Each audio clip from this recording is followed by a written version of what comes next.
Let's get right to it. First of all, it's very interesting. This book is called The Cooking Gene, A Journey Through African American Culinary History in the Old South. Of course, I just had about 20 family members in Virginia for Christmas holidays, and so I needed them black people to leave because it was way too much food being cooked. Yes. Because my dad was the lead chef for my grandmother's catering business, and then my brother's an executive chef, and so they were planning meals, and I mean literally. You talk about it. I was plus 9 pounds over the Christmas. I mean, it was just too much. I was like, y'all gotta leave. Y'all gotta leave. And it's Virginia folks, which means it's gonna be no. From Texas. Oh, that's even from worse. Texas, and then of course my maternal grandparents are from Louisiana, so so we had like how many gumbos were there? There were 2. So we had a 40-quart pot that we did Christmas Eve, and then we did a 16-quart pot on New Year's Eve. Can't deal. So it was just crazy. So let's talk about this here.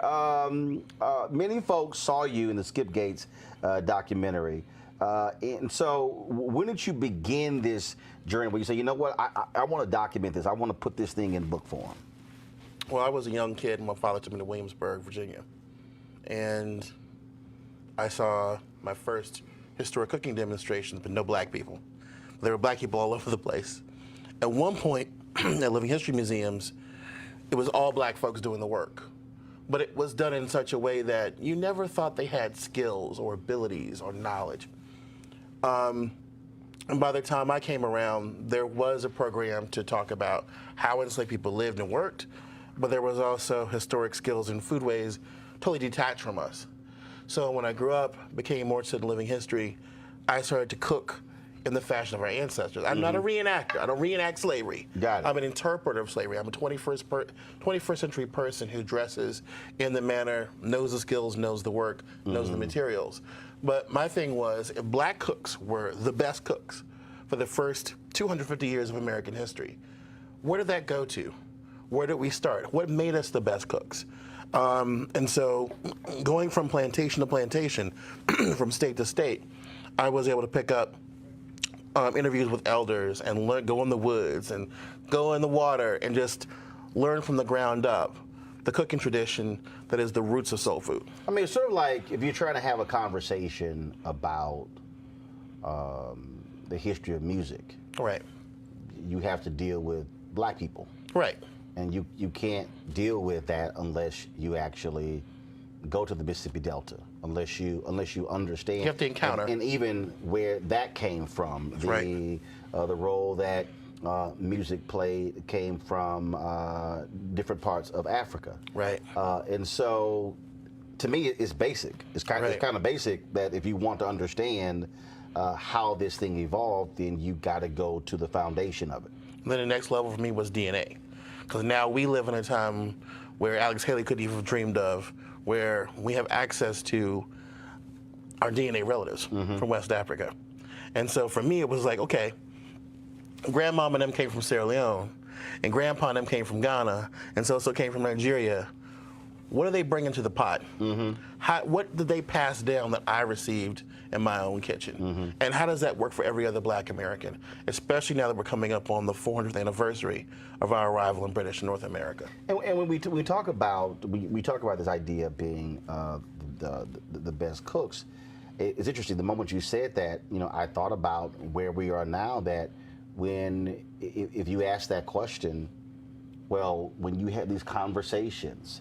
And so it's Master Chef, it's Bobby Flay, it's Emerald, it's Paula Deen. It's Paula Deen, and you go. So you now all of a sudden you go through this whole marketing of food as if black folks didn't Don't exist. I mean, even when it was some show I was watching, even when it's who's the best grill master and who makes the best barbecue, don't look like us. Right. I mean, it is as if to me, it's sort of like having a conversation of music, and then you go, oh, it's the Beatles, it's Elvis. You go, hold on, y'all missing a few people. The TV makes it look like it's all about the Bubbas and not the brothers. And we are the root of barbecue. We're the root of barbecue culture. I get in trouble all the time for making these arguments because it's an alternative key to an alternative history. But that alternative history is the real history. That is where we come from. Food impacted every single aspect of every part of the African American journey. From when your and mine ancestors were chosen to be exiled through war, to when they arrived, to how long they lived when they got here, to what they passed down health-wise to their children, their grandchildren, their grandchildren's grandchildren. Food impacted every part of the journey and still impacts every part of our identity today. Every part of our identity. Well, first, it's the one thing that if you have a get-together, it's amazing. You could have the greatest basement, the greatest party room. People are going to gravitate to the kitchen. That's right. I mean, the reality is again, as I said, all my family, they were planning the menus a month and 2 months out. And I'm like, because we're on a family group meeting, I'm going, what the hell y'all talking about? I'm like, y'all ain't here for 2 more months, dude. They were literally planning the menus out in advance. Because the hearth is the heart of the household. Going to West Africa, multiple times and going back in March, taking a group of black chefs who had never been to the continent to go learn traditions of Benin and Togo, to learn how the spirituality and the health aspect, the healing aspect, goes alongside with the traditional cooking methods. And every time you go into the kitchens in the villages, the first place to take you to is the hearth. Why? Because that is where the earth goddess is, that's where the creator, earth goddess, meet. That's where your ancestors are buried, beneath the kitchen. And so all these parts of the different parts of our ancestry, our story, all fit together. We're connected to food in a way that other people just aren't. And ours just tastes better, quite frankly. And was that a result of being forced to be creative? Not having everything at your disposal? Was it a matter of constant experimentation? Was it a matter of, what? All the above. We were already the kind of people who went, okay, I kind of like that over there. Let me borrow that. Let me make it my own. Let me blackify it. Let me do this. Let me take this. Okay, I don't have much of this. What can I substitute with it? How can I still make it taste good? I think one of the biggest misconceptions is soul food is what was thrown down to us, and that's not the way it works. Soul food is really what happens after slavery, after emancipation, after Reconstruction. But the roots of that cuisine are what happened when we, the enslaved the palate of the enslaver, to the point where he and she doesn't know where they begin and we end, and vice versa. In other words, we Africanized the palate of this country, especially the American South. White Texans eat okra. White Texans eat black-eyed peas. Right. The Klan had to go to a black restaurant in North Carolina to get their catering for their big Klux meeting. What does that tell you? Robert E. Lee said that the savior of the Confederacy was the black-eyed pea. His favorite meal was fried chicken and cornbread made by his mammy. Come on now. They can't live without us. They can't exist without us. But it's this story in this book is not about them. It's about how we were creative, how we loved each other through food, how we sustained our traditions and resisted slavery and maintained our African identity through food. So when I go to Nigeria and I say, oh yeah, we got okra, they go, what? And I say, oh yeah, okra, hot pepper, fried chicken, barbecue, fried fish, cooked grilled fish, we got the whole, and they just don't know what to do. But the thing that got me the best was when I was cooking with some of the women in Ghana, I was tasting the food and I went like this. I put the spoon in the pot, put it in the back of my hand, licked it off. Everybody went wild. Because it wasn't the association with the food, it was the fact that they knew that somebody's mama was at Cape Coast Castle and she survived to teach her daughter, teach her children. So what you did, how to that do was that. passed down. That's right. And they knew that was the African way of how to taste the food. And everybody just, it was like drums and whistles, and everybody went off because they knew that tradition had been part of us this whole time. Yeah. So the folks who missed. So the idea of tasting something and put it on the back of your hand. Yeah, if you saw your grandmother do that, your mother, you still do it. That is as African as you get. Yeah, that among many other things we did. You know, that grease pot we had in the kitchen, the chicken grease, the fish grease, and the bacon grease, everything. Basil by the front door. Saw basil all over West Africa by the front door of the kitchen or the household for good luck and for seasoning the food. I mean, all these little things that my grandmother from Alabama, my grandmother from Virginia taught me, and my grandfather from South Carolina taught me. I saw them, and I keep seeing them. And this is why it's so important for us to realize that also our cuisine is not a pathology. You know, we're taught all our lives, black English is bad English. Black music is the source of violence. Black dance is too sexual. You're this. Everything in our culture is considered a pathology by outsiders, and then we absorb that respectability of politics. And we've had a lot of articles talking about soul food will kill you. Soul food is not junk food. Soul food is not fast food.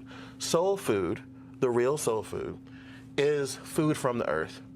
It's plant-based with meat as celebration food, with the sweets and all the good stuff as signs that we love each other. But those were foods that were only available at certain times, seasonally, and proportionate to the family. So first of all, define soul food. So what is soul food? What are the specific meals or specific food groups? What would you call soul food? Hey, I would call it soul food. I even say soul food embraces Creole food because really they're part of the same family. It's that cotton, tobacco, and sugar belt. You know, that was from the Chesapeake to Louisiana, from Texas to Florida, Missouri to Alabama. And it was shaped by enslaved people who were the cooks, who were the chefs, who were the caterers, who were the best. You know, James Hemings, you know, the best chef in America was a black man who was enslaved by Thomas Jefferson. And those DNA lines, he was his wife's half-brother. They were all connected. But he infused European food with African ingredients to create a gourmet Southern cuisine that everybody envied. And it wasn't just him. These professional cooks were sent to Europe, but the main thing was they were still drawing an African background. So over time, we had foods that were based on our gardens, foods that were based on fishing, foods based on gathering. We've lost a lot of that because we had to move for the sake of our lives in the Great Migration. People forget that. We were forced out of our secondary home because we had to make money, because we had to not get lynched, because we had to survive. And we lost a lot of our indigenous foods that were part of the soul food tradition. So now people think that soul food is just a meat and three. Candied yams, fried okra, greens with a lot of pork in them. Nothing could be further from the truth. Mac and cheese. Mac and cheese. Those are all really well and good celebration foods, fried chicken, but they're not the standard canon. The standard canon is actually beans and cornbread, sauteed greens, whatever fresh soup or stew you can get from the various parts of your garden. And yeah, there was pork in that pot, but if you're working a 16-hour day, I've picked cotton 16 hours. I do that every single year to remind me why I'm grateful for where I live now and who I am now. But that work requires calories. But it's just like I was reading it was a story several years ago. Yeah. And they were talking about the evolution of breakfast. Right. And they said what folks didn't understand was we were an industrial nation. Right. And so these men, they were largely men, would eat these massive breakfasts because they were going to work in plants. He said, and then they wouldn't have their next meal until it was lunchtime, and that was 45 minutes or whatever.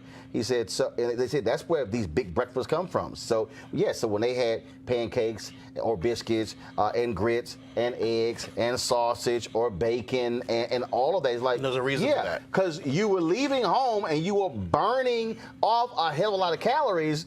It wasn't just they were not eating huge breakfasts and then coming to sit in office. Right. But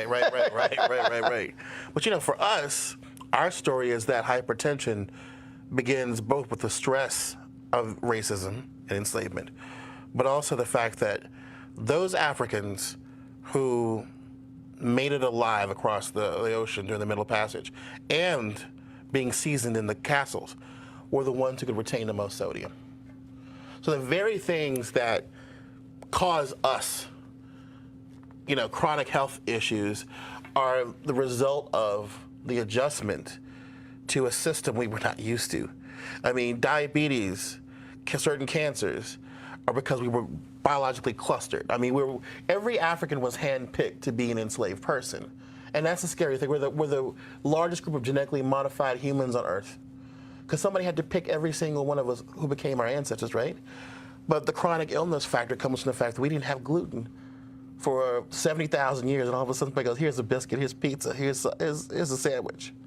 Those foods are very convenient and easy, but we're the lowest gluten tolerance. We're the lowest gluten tolerance of any human population on Earth, the sub-Saharan Africans. So we have a lot to think about in terms of how we restructure our diet, our lives. There's no reason why you can't enjoy those foods. But for me personally, it's like switching out the Kool-Aid for the hibiscus, the cola for the unsweet tea. The fried chicken it's special because I make it great. But the problem is it smells up your house for 3 weeks. People eat it in 2 seconds. And it's a delicacy, but why would you want to make that every week? So I kind of emphasize that, but also the fact that no one has to tell black people about plant-based food, healthy food. That's part of our heritage. And that's why we're taking black chefs, the second wing of this project, taking black chefs back to the continent to say, okay, this is your heritage you never learned about in culinary school because they never taught you. They never thought it was relevant. But this is the root of Brazilian cooking, Haitian cooking, Jamaican cooking, American cooking, other parts of Latin America and the Caribbean. But that also goes back to, again, this notion of white is right, the white standard. Because earlier when you talked about Thomas Jefferson's cook, how he fused what came from Europe with what he knew from Africa. It's the same thing. If you have this conversation, it's the French are the best chefs, and it's French cuisine. Right. And then if you want to talk about art, it's no, we've got to go see the artwork of these great artists from France. If you ask the question in terms of, first of all, you begin to delve into why is it that very few black artists or virtually no black artists have paintings that sell for $30 and $40 and $50 million because it's Rembrandt, it's Picasso, and so when you begin to identify all these things that are great, not us, but then when you do visit African nations and you see these art pieces and you see these sculptures, you're like, oh my God, that blows away anything. There would be no Picasso without that, be no modern art without them. And there wouldn't be vernacular cuisine of the Americas without us. I remember going to the Southern Foodways Alliance and having to explain to a crowd of mostly white Southern food enthusiasts that corn had been with us as Africans for 200 years before there was an American South. So we had 200 years to play with this plant, to think about how we were going to incorporate it into our diets, to sort of really get used to it. And it was no wonder when we came to America, we made corn sing, cornbread, cornmeal on the catfish, corn pudding. You can keep going. Even though it was a Native American crop, we were masters at being amateur botanists and zoologists. We just kind of figured things out. We came to this country, looked around, and said, how are we going to make these plants? Look, that plant looks like familiar. It looks familiar like what somebody had back home. That persimmon looks like the ebony fruit from back home. How are we going to make that work? How are we going to use it to heal ourselves? How are we going to use that to endure our exile and give something to our grandchildren? That was the thinking of our ancestors. And for me, for a lot of people, there's this internalized shame about enslavement. I'm proud of the picture in my book. I'm proud of it because this was taken outside the kitchen at Somerset Place Plantation, North Carolina. Dorothy Sproul Redford spent years researching her family history. And why do you want to look like a slave? I said, no, I don't want to look like a slave. I don't look like a slave. I'm dressing like an enslaved person. And I'm dressing like the greatest generation in American history, the survivors of American chattel slavery, with whom we would not be here and with whom there would not be an America. So when you talk about taking those chefs back, so how are you getting them to understand that, for lack of a better phrase, the white standard is not the standard. Because what I mean by that, what my brother's executive chef, and he's had all these certifications and whatever. Right. That's a white standard. Oh, no. You have to have these things in order to be deemed right. An esteemed chef, as if all these things that you've had to research, as if these things are really irrelevant. That's not, because right. I think we know some great chefs right. who have absolutely no credentials, right. who don't have any paperwork. There's nothing on the wall. They don't need to wear a jacket with their name on it. I mean, they don't need anybody else to validate right. their greatness. But see, the thing is, we recognize this. The problem is at the same time the civil rights came in, we told our children, don't cook. Don't cook for Miss Charlie, Miss Ann no more. Wait a minute. At the same time, white chefs turned cooking into that's that old black man and an old black woman cooking in the back of the kitchen into, I'm young, I'm white, I'm professional, and I have a degree. And you need a degree. You need to be like us. You need money. You got to go to school. Got to go to CIA. Got to go to these other institutions. And that left a lot of us out. So between us going, we don't want that anymore. So it was just two ways. It was a two-way street. And then those of us who were left said, I'm going to do sushi. And then somebody would say, no, you're going to do soul food.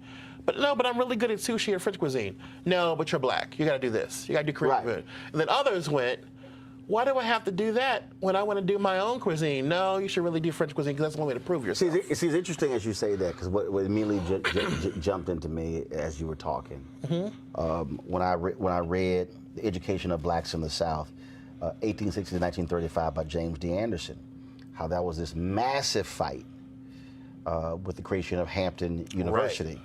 Because the free slaves said, we don't want our kids planting stuff. They wanted their children to be doctors and lawyers and engineers. Yep. And so that was this huge battle.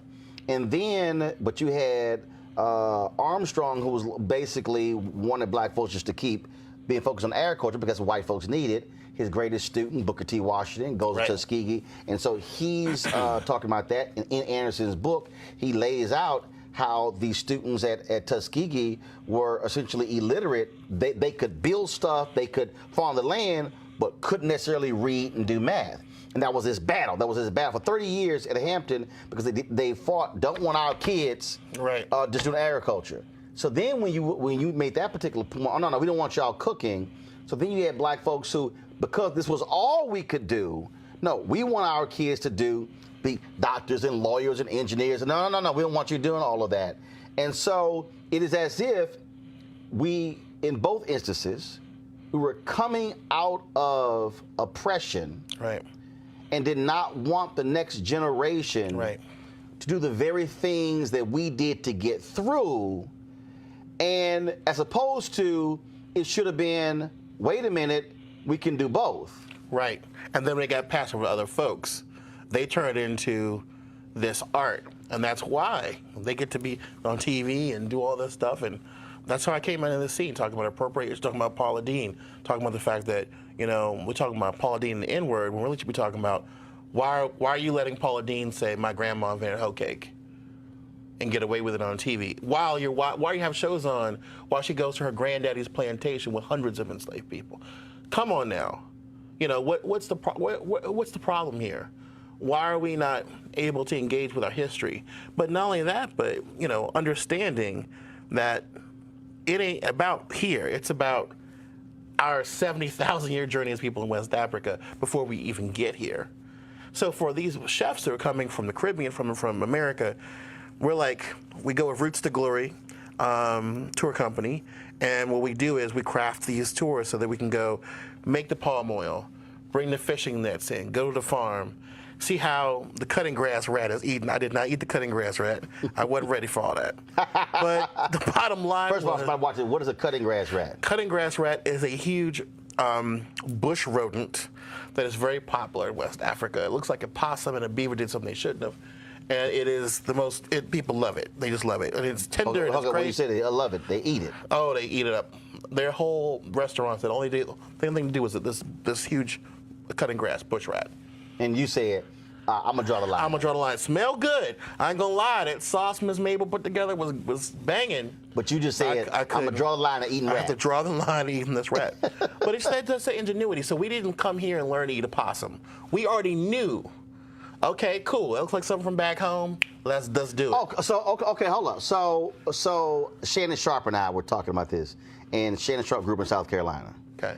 And Shannon would talk about eating possum and all this, eating all this sort of stuff. He's like, man, look, I grew up in the country. So what you're saying is, we will say, oh my God, what are you doing? That's country, but no, that's our heritage. It was. Folks took what was happening in African nations, and to your point, that looks like this, substitute. Right. Switch it out. So for these chefs to see that and go, oh my God, my grandfather did that. Or we're from, say, from the West Indies, we do that the same way. Or we're from wherever. Put the pieces together. They want to know where they come from. I have one chef who is coming to Benin, who's worked with Native American chefs, like my friend Sean Sherman, who wants Native American communities to become better and healthier by eating indigenous food. We've worked with him for several years now. He's like, well, I got to come back to my home thing. I want to know how we do this on a level with African culture and African American culture. So with this, and again, I made that point earlier about white validation. Yes. With this, are you essentially trying to get this next generation of black chefs to come to the point of saying, stop being so focused on what they say you need in order to ascend to be a great chef. Focus on what we have always created, and then what comes out of that is a whole new culinary standard. Absolutely. I'm sorry. A new culinary standard that is actually old. Yes. When I was in Senegal, we were sitting down to have okra stew with people in the hotel, the chefs at the hotel. And they were really hospitable. It was a big part of Senegalese culture. And my new cousin, Fantas, he said to me, Michael, we are your new family, but we're your old family. And you're always welcome at our table. And that's the kind of thing that I want to engender in us. I mean, this book was not only hard work, but it became the first book by a black American to win Book of the Year, the James Beard Awards. I was told when I started this project and started to market it to different publishers, America's not ready for you. You're not the American story. Literally, I'm quoting them. Your voice shouldn't be the lead voice talking about the South. What about so-and-so and so-and-so? And they were all white authors. So people resisted the idea of us taking our DNA, our family history, our food history, melding them together and saying, no, these are my credentials. Some clubs you can join in, others you got to be born in. And that's what I say. And I said that is until you go through this process, you can't tell me who I am. Now I know who I am. I know the names the clans people came from in the continent, what ethnic groups they were. I've been to the villages. I've had that moment of going from the castle on the coast of Ghana to the port at Yorktown where they arrived. And from now on, I want other black chefs of multiple generations to look at their food and go, you know what, we own this. We got this. And if we want to play with French cuisine and Japanese cuisine, great. If we want to meld them together, great. We want to end these diaspora wars and do Caribbean meets West African meets Brazilian, fantastic. Because that is our collective family heritage as black people in the Atlantic world. And at the end of the day, and just using your example about the big rat, was it cutting grass rat? Cutting grass. Cutting grass rat. At the end of the day, even though you didn't eat it, at the end of the day, you said, oh my God, that smelled great. Right. I ain't eating it, it smelled great. At the end of the day with food, how's it taste? I mean, you can say, look, I have one of my aunts, one of my mom's aunts. My mom actually baked cakes for 30 years. Wow. And so she did wedding cakes, every kind of cake possible. The reason I don't like icing today because I had to taste all that icing when I was a kid. She's like, okay, taste this. Ah, damn, too bitter, too sweet, too. But I had one aunt, her cakes fell apart. You couldn't cut her cakes. You had to get a damn spoon. Okay. It don't matter. It didn't look good.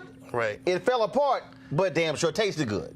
At the end of the day, food is how does it taste? Right. That you can have all the greens you want to, Right. but if it don't taste good, That's right. end the conversation. Well, that's the answer to the appropriation conversation right there. Is that, yeah, you can make hot chicken. You're not going to make it well. You're not going to make it as good as. Right. You can call it that. You can call it that, but it's not the same thing. Nice try. And that's because we need the source code. Like I tell people on Twitter and at Kosher Soul, you need the source code. Black folks, we need to maintain and upkeep our source code, because without that source code, nobody has anything else. Which is why it's I think for people who don't cook, people go, but what did you put in it? It's like my mom makes this pineapple cream cheese cake and literally it's not an icing. It's like the top of the cake, the frosting, the icing literally is pineapple cream cheese. Wow. And dude, the cake is ridiculous. And my brother's tried to make it. He can't. He's executive chef. It's some things that people are like, but what do you do? It's something that you can't replicate. It's that special thing. It doesn't matter what culture or what background you come from. Here's the same rules. I give lectures on how to teach people how to do family recipes. But at the end of the lecture, I remind them something. You are not your mom and daddy. You will never be them. You are only you're half and half. And not even really that. Your children are not your parents or their grandparents or great-grandparents. They are little pieces of you. Their children are going to be little pieces of them. Same thing works with food. Yes, my grandmother was fantastic and my mother was the best. But I do things a little differently. Okay, cool. My people will do something a little bit different after I'm gone. Just like DNA. Food and DNA are one and the same. Each generation changes up a little bit. We can't be afraid of the fact that life is dynamic. Spirit is dynamic. It's not static. Just like food, it changes. So if the pineapple cream cheesecake doesn't stay the same in 3 generations, that's cool as long as it's still there. And that's the point I try to make people. Plus, first of all, because the new generation didn't taste the old one, so they ain't got nothing to compare it to. They don't know. They don't know. So you just keep your mouth shut. Right. And then it's all good. Right. It's all good. So let me ask you a question. So when you were, I was going through. You talked about picking cotton for 16. Yeah, with an iPod in my ear. Wow. You know why? Because this damn spirituals didn't work. They were too slow. So I turned on the folk music from Alan Lomax from the prisons in Texas and Louisiana. And you know what? I picked me some cotton. I learned, and I broke down. I had an emotional breakdown because I realized I'm here by myself alone in this huge field, endless, this blinding me with the light hitting the lint and the cotton. And I'm realizing something. I'm realizing this is why we created a music, a community, a religion around keeping each other awake and alive. You can't do this by yourself. You need your people. And all of it hit me all at once. This is not, one enslaved person couldn't do it. It took a whole community of people constantly striving to be free and resist slavery to exist. When you were making this rice, explain that process. Because the photo says pounding Carolina gold rice. Yeah. A Middleton Plantation, Charleston, South Carolina. And that is before I knew that my mother, blessed memory, her direct maternal ancestor was Mende from Sierra Leone. And I knew that her furthest back grandmother was born in Charleston. So I didn't even realize that I was doing something that my family had been part of their life for several thousand years. Rice goes back in West Africa 3,500 years, indigenous. And these women were brought specifically during the middle of the 18th century to cultivate rice.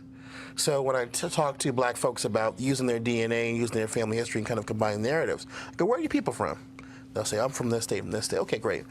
So who came from where? We work out the details. And then they get, did you get your DNA done? Yeah, I'm Yoruba. Okay, great. There were only 6 ships that came to Virginia. Only 7 ships came to South Carolina. These came from Louisiana. And I go, how many generations can you go back? Oh, this date. I say, okay, that was when the slave ship came in. And they go, what? I said, okay. It's like, you keep digging, you find something, let me know. 9 times out of 10, I'm right. Because for me, that exact moment, everybody else glorifies when their people came to Ellis Island. We didn't have no damn Ellis Island.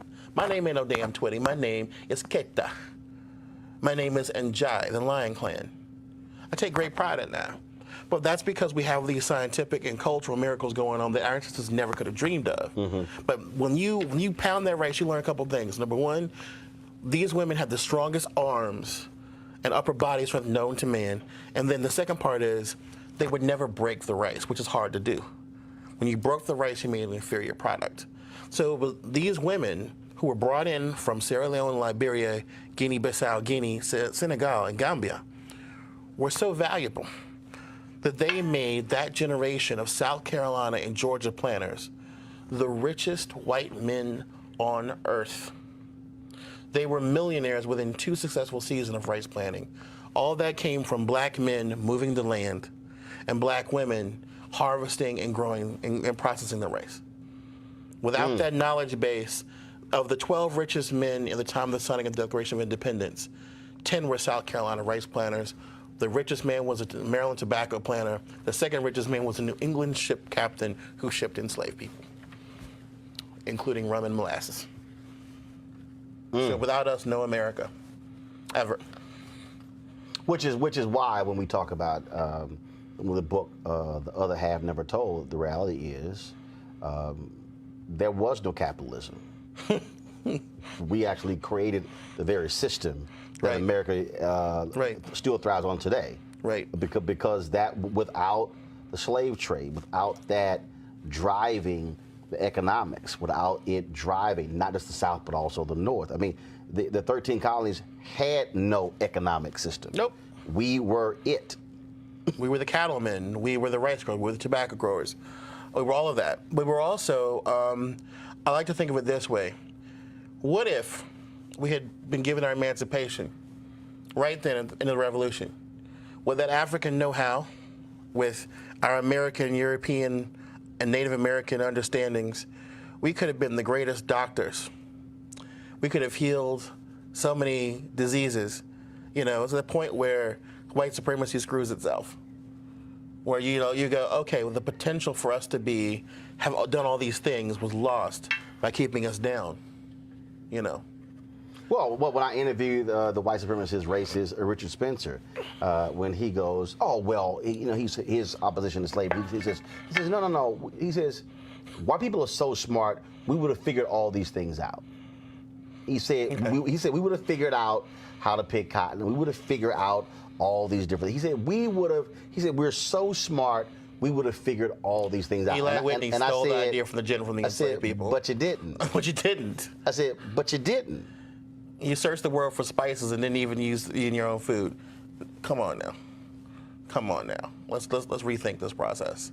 No, it's, you know, for us, for me, it's like, let's go beyond the survival aspect and go into what of those things that your mother and grandmother and even your daddy did. Well, me, was, you know, every Southern black boy learns to barbecue from his daddy and granddaddy. What is that? What kind of emotions does that engender? I grew up hating soul food when I was a little kid because I grew up in the late 70s, early 80s when KFC was considered what? Women's liberation. Pizza Hut was the greatest thing in the world. McDonald's had playgrounds, right? So we didn't like that food at home that had the bones in it and the pieces of fat and all kinds of weird stuff. But then, you know, my grandparents, my mother took me in the kitchen. And my dad took me out and said, okay, let's go barbecue. I learned how to pick the greens and pick through them, learn the process and owning it. And our children, if they only had that process, could really soar with our food. I do have to ask you, Yeah. you just jumped out. what is it about black men and grilling and barbecuing? It's like it is a it's like it's a rites of passage thing. Yep. Go to the continent. Cameroon, the first meal we had, poulet brassé, barbecue chicken. Poisson brassé, grilled fish. Ghana, every single corner has a barbecue man. Nigeria, every single corner has a suya man. Take the little bit of meat, put red pepper on it, throw it on a stick, put it on the grill, take big slabs of ribs, things like that. With the sauce piquant, the hot sauce all over it. Every country I've been to so far has a barbecue man on every single corner. And it's like, and hot sauce. And it's like, okay, I can't get over this. I tell people all the time, going to the continent will make you understand how black you are, but didn't know it. Right. You know, but it'll also teach you some of the fundamental differences, but also some things we lost, you know, because the cooking is not just cooking, right? You barbecue that animal. The process of slaughtering the animal is very, not all places, but in most places, very deep and like meaningful thing. You know, a kid doesn't learn that that's just meat. Kid learns that's a living thing. Right. And that living thing has a spirit. And that you have to do this, you have to do it a certain way. Or else it's gonna be bad. Bad energy, bad food, bad everything. So for me, it was like, every time I go, I pick up a little bit new part of the puzzle. And hopefully when we go to Benin, we're gonna be, I should probably say this, we're doing a GoFundMe because we're bringing our first cinematographer with us. So we're able to document what the chefs see. And so you didn't do all the stuff, you haven't been shooting this? We haven't been shooting anything. So are you serious? Yes. We've been looking for black folks with cameras who have the talent, who were able to do this. Wow. 'Cause, I mean, that's the point. I mean, surely I was like, oh, I know y'all got all kind of stuff. Because I mean, we are just starting that process. We're just starting that process. We at least just going to strap a GoPro to your head and then just wherever you look, just recording it. Because, I mean, I was like, oh man, I know you got hours and hundreds of hours of stuff. Wow. So when I talked about how do we not turn this page, but how do we sort of go back to the future? Right. Somebody's watching right now. They haven't been to these various countries. They haven't been to different continents. But they may now realize, you know what? I should stop running away from what is ours. So what do you tell them where to start? How to start? I'm going to tell you something very special to me. When I was a freshman at Howard University, I met an extremely important playwright and writer, August Wilson. Mm-hmm. August Wilson was a really nice man. He was very congenial. And I asked the first question of this big to do. And then later that night, I brought my little books together, my plays. I came to see him in line out the door. He pulled me. I said, "You the young man asked me that question." I said, "Yes, sir." So he pulled me aside. We talked for like 10 minutes. I knew I was, taking up his time. And August Wilson said to me, I said to him, "Sir, what do I need to do to be a great writer? What do I need to do?" He said, looked me dead in the face. He says, "I want you to go back to the South and find Africa through your grandmother." Okay. Big hug, sign my books. Enjoy, August Wilson. Never saw the man again in his life. He said, go back to the South and find Africa through your grandmother. We have to begin to remember that our stories, our parents' stories, our grandparents' stories are the first to be rescued, and our children should recognize that their life and their times are just as valuable. Mm-hmm. We forget that we forget our own narrative. Right. To start to record them. We need to sit down with our parents and go, Mom and Daddy, how did you meet? Where do we come from? What do you know? Talk to anybody who, they don't have to be just grandparents, collateral relatives. Mm-hmm. Go through that process. At least get there. Go to your family's home place. Don't just go there for a homegoing or a homecoming. Go there and spend a week. Go to the cemetery. Go to the church. Go to the land. Find out where your people were enslaved or where they own land. Sit there and meditate. Get your DNA done. I'm not going to go into that whole wasp nest of should we or should we not. Now you know where I fit on this puzzle. Go to African ancestry. Go to black-owned company. It'll tell you where you're from. Okay? Do your other DNA. Do your autosomal DNA. Find out where all the different parts of your identity come from. I talk about being part European, being part Native American, etc. But start there. And then, if you're ready, if and when you're ready, you can book that ticket. Go to the continent. See something. Bring family with you.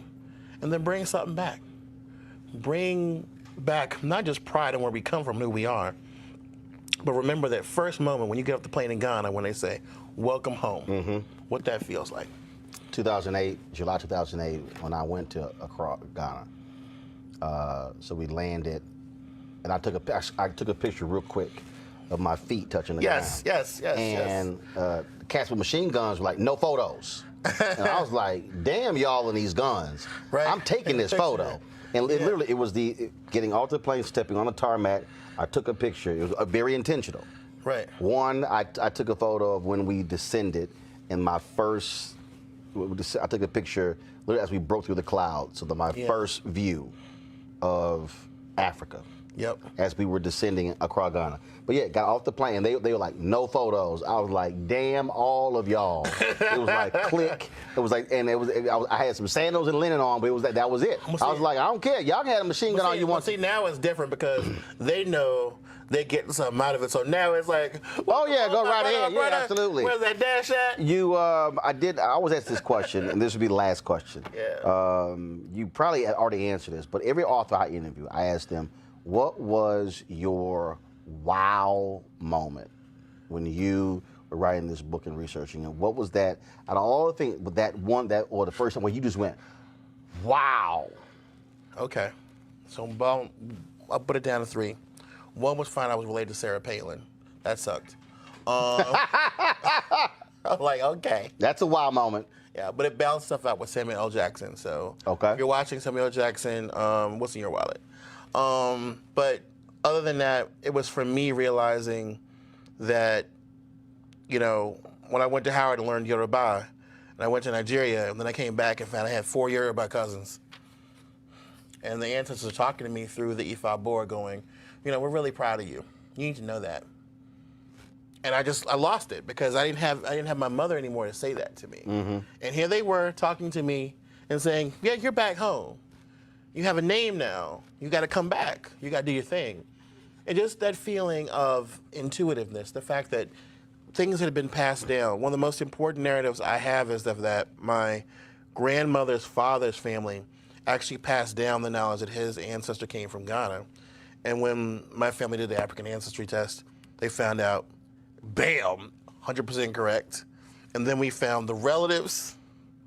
So, being part of a black family that for 250 years said, we're Ashanti, we're from the Gold Coast, that's who we are. And then to be able to verify that, then go to Ghana and see my people. That was my biggest wow moment. The book is, folks, the book is The Cooking Gene, A Journey Through African American Culinary History in the Old South. Michael W. Twitty, I appreciate it. Thanks a bunch. Sir. Thank